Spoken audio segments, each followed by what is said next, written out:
I just think it's important to make sure you're in touch with your audience. Not think you are, but actually get out there and talk to them. For instance, we have an event in homecoming for our young alumni, and we're like, we're going to do a Foursquare event. This is so great, because Foursquare is the hottest thing, and we want to be cutting edge. We had 4 people that checked in. A lot of our young alums aren't on Foursquare. A lot of them aren't even on Twitter. So we need to, you need to go out there and make sure. We just did, again, we're promoting this big event. We sent out 12,000 print invitations. We sent out 12,000 blast emails. It's on Facebook, it's on Twitter. Everyone who's registering, they heard about it through email. Some of them heard it from friends, some from Facebook. But it's not necessarily what you think it is. Make sure you're actually out there talking to your people, your constituents, finding out where they are and what they want, instead of just thinking that you know what they want, especially if you're one of them, which, I'm one of my own constituents. It's not just what I think, though. It's I have to make sure I'm out there talking to people. So, and make sure you're, again, giving them the content that they want, not that you think they want.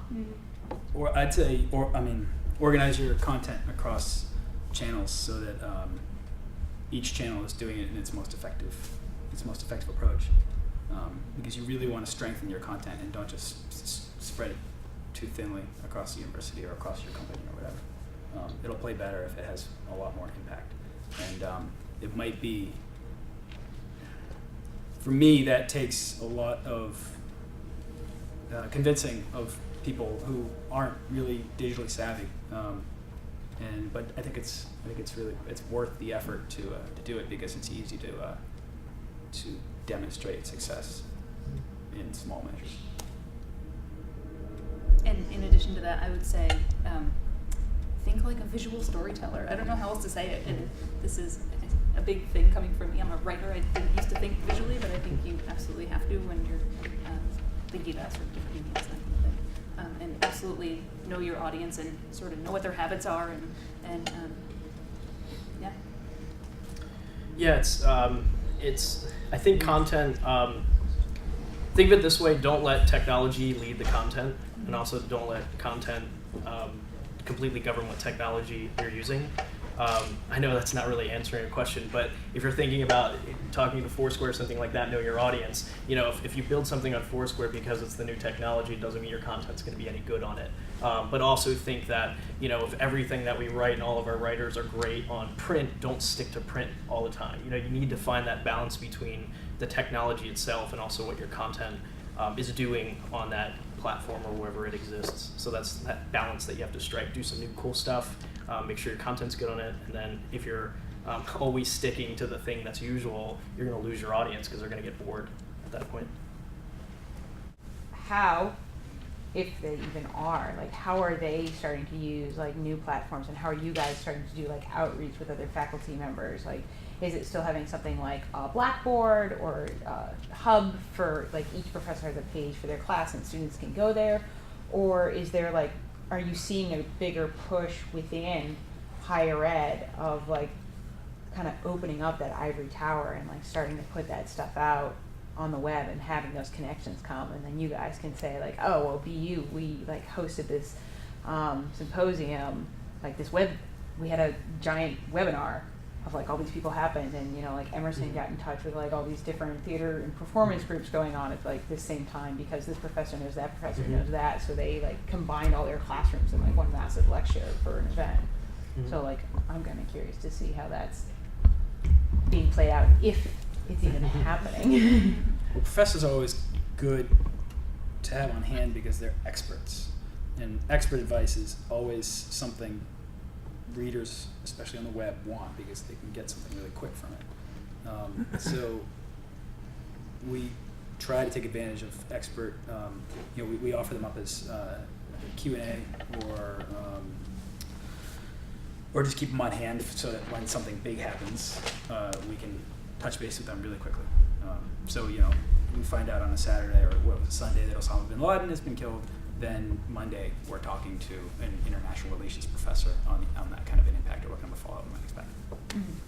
I think talking to my trouble with faculty is that if I try to get them in communities where students are talking all the time, their immediate fear is, oh my God, I'm going to have to spend so much time doing this for the next 2 to 3 months. What am I going to have to do? They don't know the scope. So what I tend to focus on is spotlighting a specific faculty or specific connection that the student will have on campus in a certain time frame. So if I say I want to have a guest blog post by a certain faculty member, I'll also have them reacting on our Facebook group or Facebook page or something like that at that point. Just say, hey, look, on Friday, I would love to do something like this. Would you be up for it? And I tell them that a lot of the conversation will happen at that point. But what tends to happen after that is that students who want to get in touch with that faculty member will go seek them out and have one-to-one relationships, which is a lot more tame than saying, hey, I want you to be part of our Facebook page for the entire summer. So they're not going to do that, but they'll absolutely say, like, exactly, you come to them and say, hey, you're an expert in this area. They'll toot their own horn and say, yeah, great, like, I'll come to that. I'll talk about what I do every day. And just giving them a scope and saying it's going to end at some point. You may have a trickle of some of the students that want to get in touch with you, but you have to do that to get them involved, because if you don't, they're just going to immediately say no thanks right away. I think it's important too, and just listening to what the two of you have said, that the faculty weren't necessarily coming to you, that you had to reach out to them, and I think it's important to remember that faculty are there to teach the students, and that they're usually more than happy to help you out, but they're not going to come to you with this really great web story or like really great whatever it's going to be. It's you reaching out to them. Yeah, well, I Once you just do, wondered they're more than if any of them had their own personal blogs, and then like you guys did a link and said like, hey, did you know Professor so and so like updates regularly, Yeah, I mean, definitely. Some of BU's professors are very active on social media.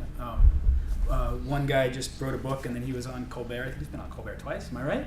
Yeah. Yeah. So it's like, it's, if I can Yeah. interject, we definitely, like, some of our professors, without us telling them, they already love Twitter, so we let them do their thing. We're not going to force a professor who's like, I just turned my computer on, that's all I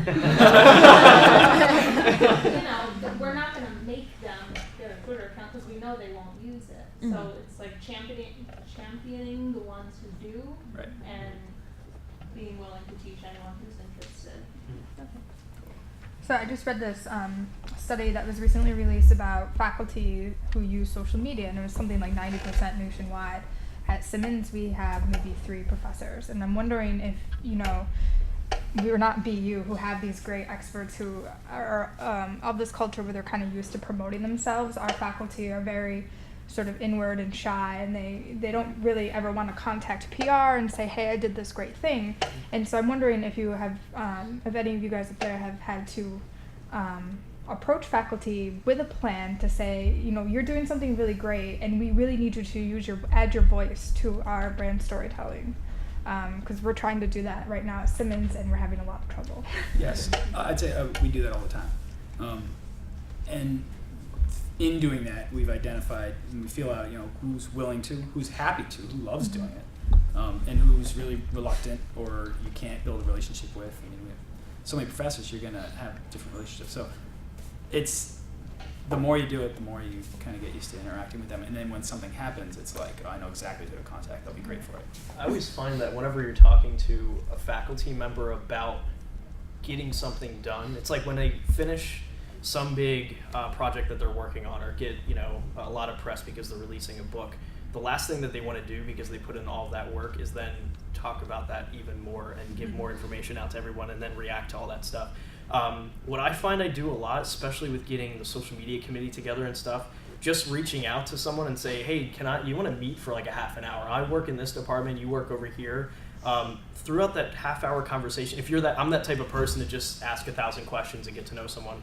But if you're that type of person that could just step in a meeting in that person's office and just ask them about what they do or what they're into, and just say, hey, I'm trying to get some ideas on where we're going to take our website in the next 6 months. So don't give them that, I need to get a story out next week, let's write something. Think big picture. Think, I want to talk to all the faculty within this department, and throughout that conversation, you're going to start to think, that would be a really cool piece to write, and just come back to them and say, hey, remember when we talked about this? I'm putting this story together. It's a lot more casual at that point rather than a deadline. They don't feel like they're working for you at that point. If that helps.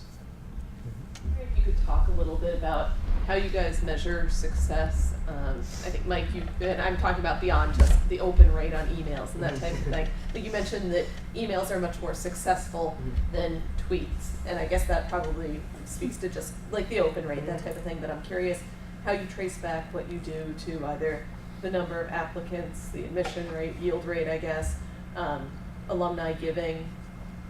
Like, what are the most successful content types to increase the number of people applying and increase like the number of alumni giving and the amount that they're giving?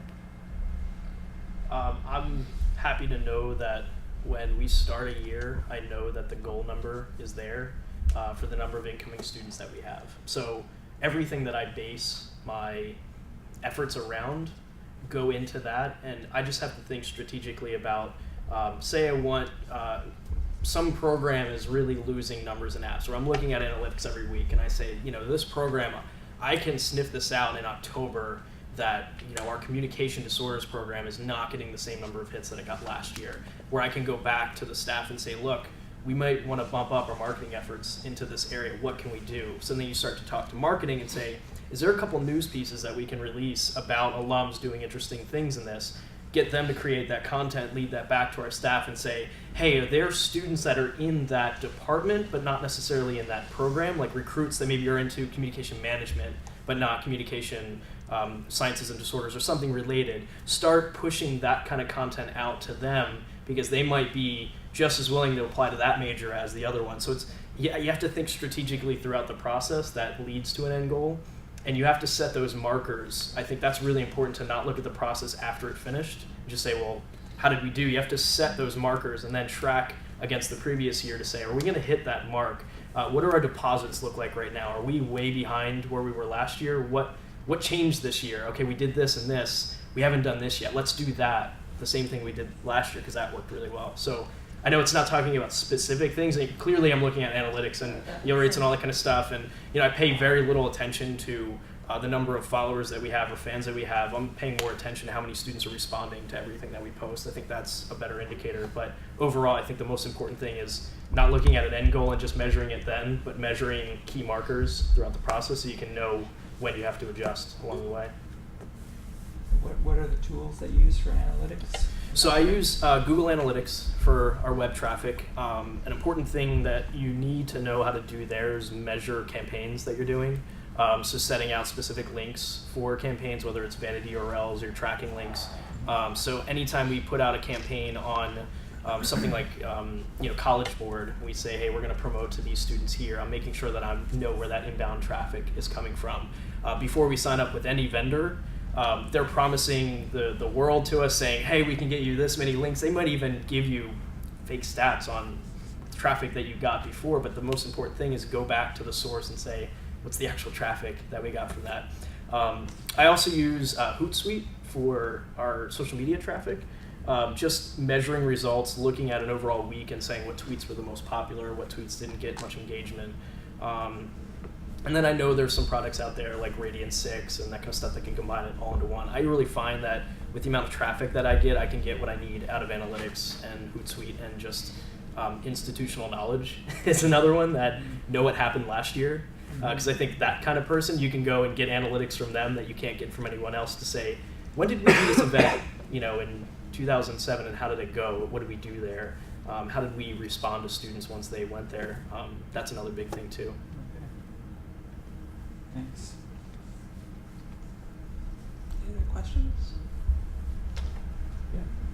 You launched a couple of channels, and you mentioned a new one, the Tufts Alumni Weekend. Yeah, What is it? Back to the Hill. Yeah. The key to building something like that, do you think that it is to create new content or to repackage and retweet the stuff from the more established channels? We're doing almost all new content. I'm very slowly building this community of young alumni. Young alumni for us is 1 to 10 years out. I got maybe about 12,000 young alumni in this constituency internationally. I am doing mostly new content to try. It's a brand new event that we're doing, so we're trying to get people excited about it, get the buzz up about it. When there's something that is similar that we can tag on, like when the admissions new class comes in, or if Georgy posts something on the Tufts blog that's we can relate. It's a Tufts tradition that we're having our barbecue on President's Lawn. It's Spring Fling weekend. What are you doing? Like we'll kind of repackage what's very relevant, but this is a very specific constituency. It's a very specific event, so I'm trying to be more specific. That might be the wrong answer. Ask me in 39 days when the event launches. But I think for this specifically, we're trying to really engage them on this one point, get them talking about it. And then the hope is that after this event, we'll still have this young alumni community and we can make it a little more broad, and then possibly start even pulling in more from the other channels.